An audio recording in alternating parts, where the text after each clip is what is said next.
What's up, boys and girls, Lambo here, and today will be the first how to beat video.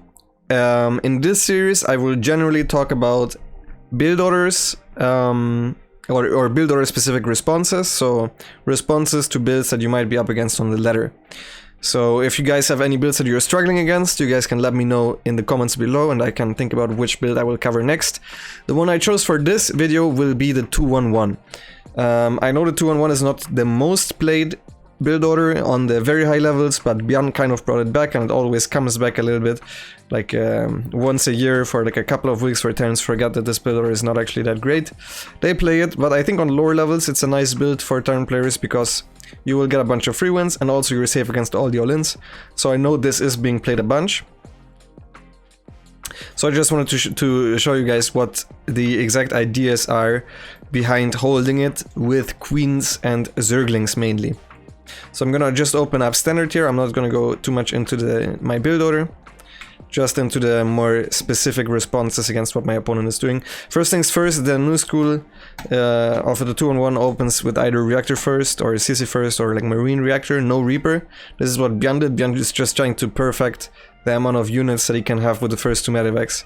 So you can sometimes barely not get this round and barely die against it. So I saw a marine and then a reactor right after. If it's marine first and then they go for the super quick factory after, they don't start the reactor right away. So little tip here, I don't just always go across the map though with the first overlord. This is mainly an oxide thing because it's super short overlord distance. And it's a very bad map for proxy rex because you can easily scout both proxy rex locations with your first two overlords. So it's a nice map to go across the map right away. And at this point I know there is no Reaper, right? So what you should always do if there's no Reaper is the links that you made initially. In case there is a Reaper, you send them to destroy rocks. This is especially important on this map, so on Oxide. On Romanticide it's extremely important. On Pillars it's super nice as well to attack the rocks at your fort base. So if there is no Reaper, first things first, you attack the rocks with the 4 Zerglings. And I actually make one extra pair of links on this map and on the Romanticide very early on to get a little bit of extra DPS on the rocks early on. So that's one thing to keep in mind. Right now I'm just playing standard. In this scenario it would not have mattered if it was Hellions or not. And I already have 6 Zerglings, so now I'm sending one Zergling across. This could still be an opening where they do make Hellions, like Björn used a couple of new openers.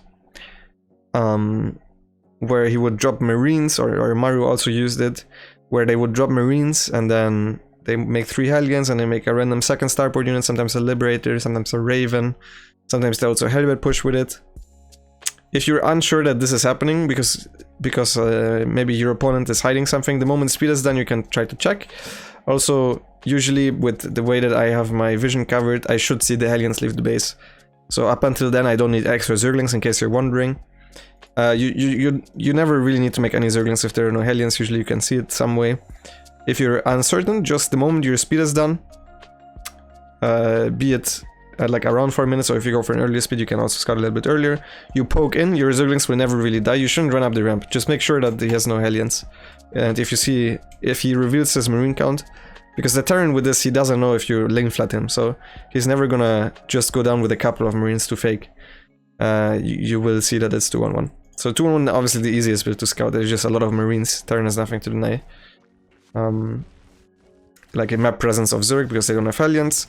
Now one thing that I want to tell you guys is very important is to get map vision. You will see these Zerglings patrolling. This is pretty important because sometimes they will go fake 2-1-1 into Banshee. I really doubt this is a good build on lower levels, because on lower levels players will get blind spores no matter what, right? So this is not that great. But this is the second thing I wanted to talk about, is making sure that you have vision of potential starport units that might leave your opponent's base. We already see Piotr is going for this move out, which is also a little bit more new school. Usually they just used to load up the 2 medevacs and then go across. But let's see what I did so far, besides getting the rocks. So if you're looking at my build, this so far is standard. You should just make constant queens.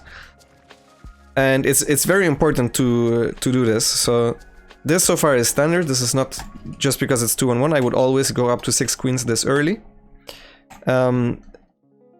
if you take a later turn, no matter what you do, you should always go up to 6 queens against Terran in the early game, as I'm doing right now.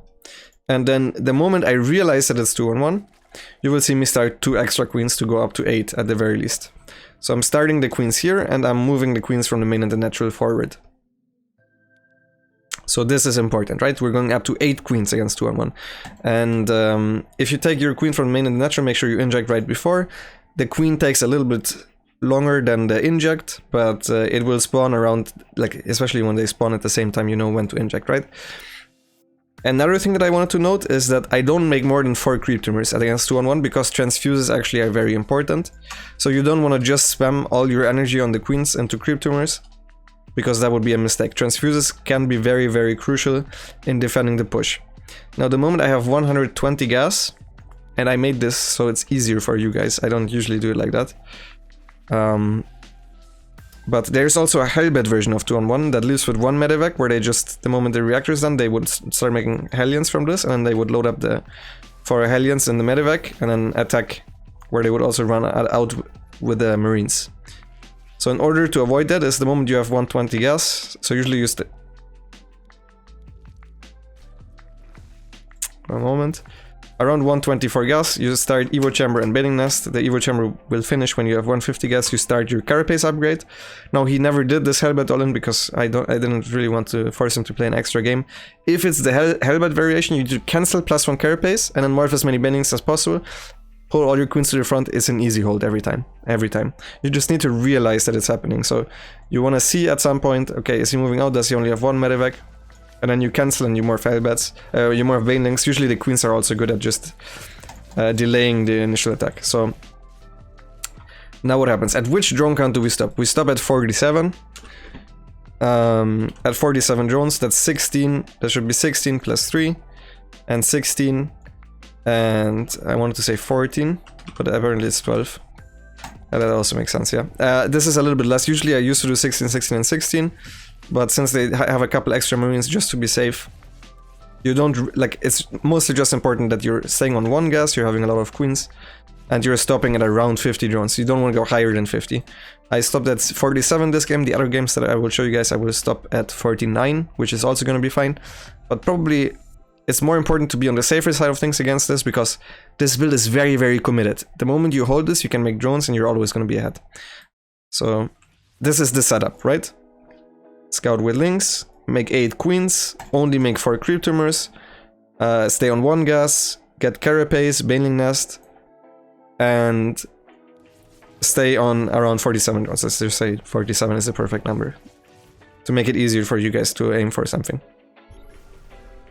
Now, one thing that I see done wrong all the time is you have your queens here, and you have your Zerglings next to your queens, and you try to engage the Marines. You're like, okay, I'm gonna surround them, and then I'm gonna focus fire down the medevacs. And what happens is, because at this point, not all your Zerglings are out here. We see this is 24 Zerglings out of the 36 that I have. By the way, I make links until 90 supply. So after that, usually I make drones. If the Marines just run back and kite, these Zerglings just die slowly, and the queens don't actually constantly shoot. Every time the medevacs are exposed, you should focus fire down the medevacs, but the most crucial part about this is you come from behind with the Zerglings. Because your opponent will be trapped by them, which will he will be forced to immediately pick up. And if nothing happens, so if he's forced to run back like this, it's always good for Zerg. So this is the ideal scenario. Well, the ideal scenario is you come from behind, he tries to fight, he just dies. Because these are Marines without combat shields. So whenever, even just the Queen's A move, even without focus firing down the medevacs, and the Marines are pinned, so they can't just kite, so they can't just attack Zerglings while not getting hit by Queens, you're always going to win the fight. So come from behind with the Zerglings. Have them somewhere where they can surround the Marines. This is the #1 thing that I wanted to talk about, because this is the thing that goes wrong most of the time. And you're gonna see me not trying to trade with these Marines. The Marine count staying the same actually isn't that big of a deal. The Zergling count is a lot bigger, because now we can freely drone. The moment you hold this, the moment you realize at around 90 supply, I start layer, second gas, and second evolution chamber. Okay, so around 90 supply you stop making Zerglings, you don't really need to worry about anymore, because you have like around 50 Zerglings at that moment, with the queens at the front that at this moment all have a decent amount of energy as well. So at this moment we start the second gas, Evo chamber, and only drones at this point. So we let him go back, and then this is the most common follow-up right now. This is the tank push follow-up, where they switch the reactor from the starport to a third barracks, and then they try to do a push. I see this with the Overlord here, you're not always going to be able to see it that easily, so checking with links can be nice if there's a CC. Sometimes they put a CC close to the wall. But either way, no matter what he does, what you do next, and that's the beauty about playing against 2-on-1 if you play this mineral heavy style is, if you did all of this so far properly, you can go up to 60 drones and 4 gas and play Ling Bane and defend this push. And if he doesn't do this push, you're gonna see him land the third base by the time your fourth base is already done, and then you can just make a huge run of drones. So no matter what, you can go to 60 drones on 4 gas with Ling Bane, get 1-1 upgrades, and then hold this push.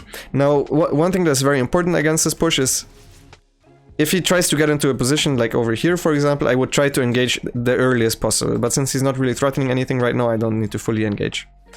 I do believe that my army at this point is almost good enough. I need a couple more banelings, but then it's almost good enough to just win the fight. You also don't see me start bailing speed because I don't have the gas for it. I actually forgot to saturate gases here, which is a little bit of a mistake. But you can already see, just because of him playing 2-on-1, because 2-on-1 has really shitty production, just because of him playing 2-on-1, we are up in supply, up in workers, even in upgrades. I should have started my +1 melee already, as I said. I fixed the gas mining now, but it's a little bit too late. So just because of the way we played, we're just going to be able to aim with this. Now what happens if you're on 60 drones and he doesn't attack? You just make drones and you're also even further ahead. And so the way you're supposed to engage this is you tank with the queens, you're going with the queens first. Also, very often you should wait until he stims forward a lot of marines, because then the marines need to run.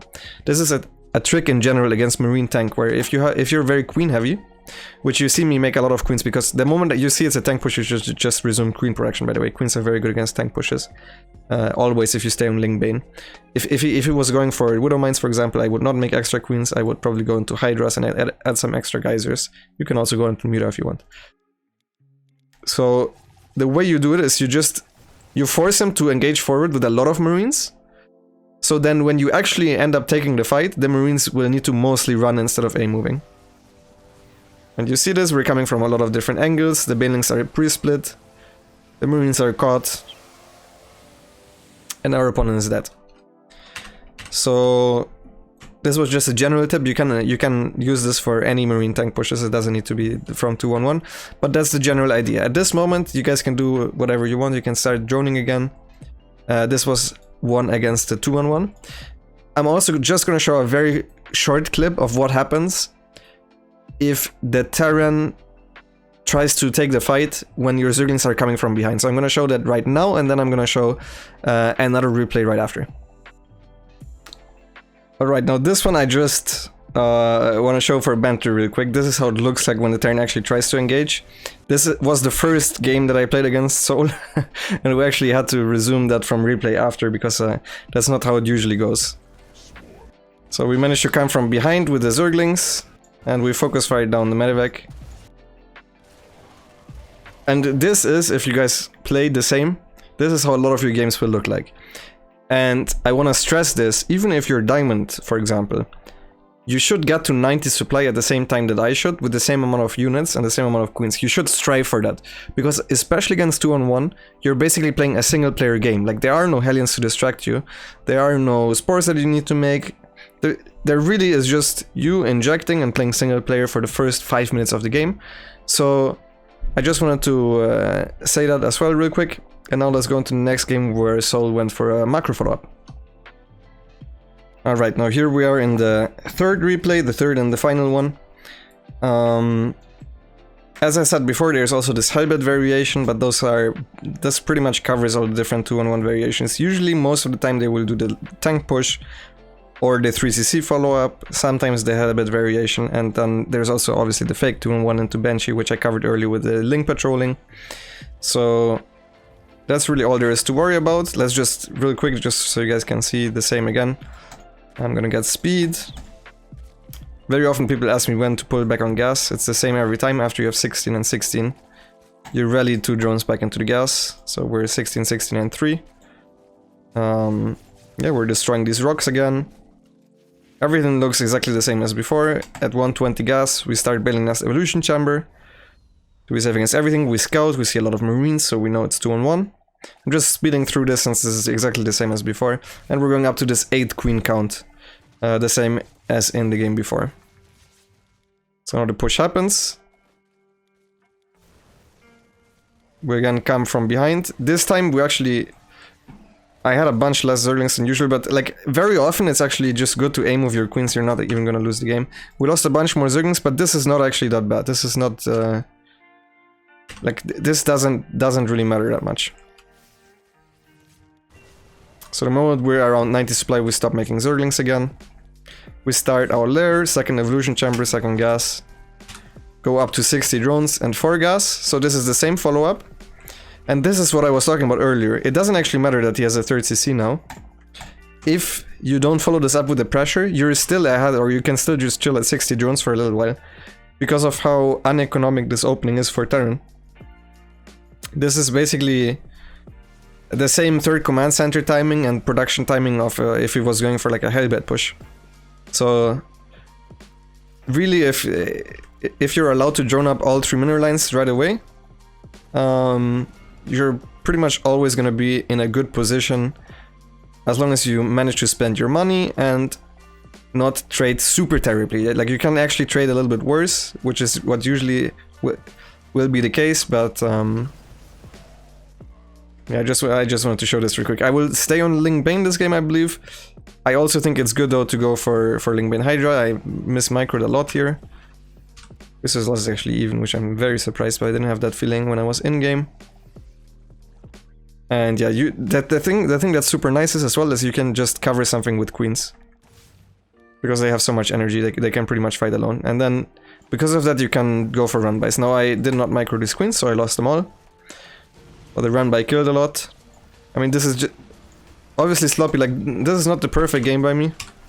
I just wanted to show the general idea. Also, if you don't want to transition out of the Ling Bane Hydra, you can, if your opponent pushes, you can defend with Bane Ling Queen at home. Preferably you would want to look at your queens as well, and then go for big counter attacks. That's just standard for the Ling Bane style, and it's also super good in general as a response to 2-on-1. So busted some depots here, killed this depot as well. We're also up in upgrades. So we killed this, and I think I'm just gonna kill him this game. So he does this, we split against Widow Mines, and he writes out GG and we win the game. This was not even remotely close to a perfect game by us, but we still won relatively easily, just because we're going to these 60 drones right away, and our early game is very tight. So if you guys are having problems with 2-on-1, make sure to try and copy these early games. I'm gonna post all the replays in the description below. And yeah, other than that, let me know what other builds you guys think I should cover. Could be any matchup, including ZvT, can be early game stuff, could be also mid-game timings, whatever you want really. I don't really know what the most common builds are in leagues below Grandmaster, so maybe there's something that I didn't even consider. So let me know. Also, if you guys want to do me a favor, make sure to hit that subscribe button and the bell. It's free and it's a way of supporting me, and I will be very thankful for that. And yeah, we almost reached 5k subscribers already, which I'm super proud of. And the next goal will be the big 10k, so I hope that will be there soon as well. That's it for this video. I hope you guys had a good time. See you guys in the next one. Bye bye.